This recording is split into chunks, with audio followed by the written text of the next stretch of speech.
Nega sochlar sinuvchan, nursiz, to'kiluvchan bo'lib qoladi? Terida turli xil muammolar paydo bo'ladi. Kuch yo'q, energiya yo'q, doimiy holsizlik. Bu holat faqat charchoq bilan yoki yosh bilan bog'liq deb o'ylaysizmi? Yo'q, albatta. Bu juda ko'p holatlarda insulinga sezgirlikning pasayishi bo'lishi mumkin. Insulinga sezgirlikning pasayishi hujayralarning insulinga odatdagidek javob bermay qo'yganida yuzaga keladigan holat. Natijada qonda qand va insulin miqdori ko'tariladi, moddalar almashinuvi buziladi.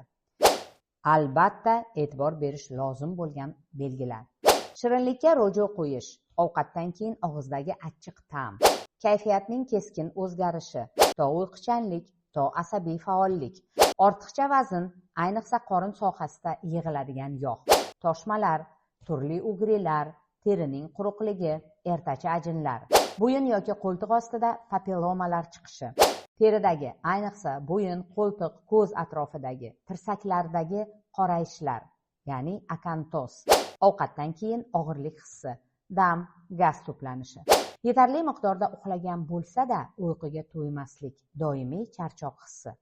Bu organizmning signallari. Agar ularga e'tibor berilmasa, ular aksariyat holatda ikkinchi tur qandli diabet, gormonal buzilishlar, yurak-qon tomiri tizimidagi jiddiy xavfli muammolarga aylanadi. Sizda ham bu belgilar bormi? Unda albatta men bilan bog'laning.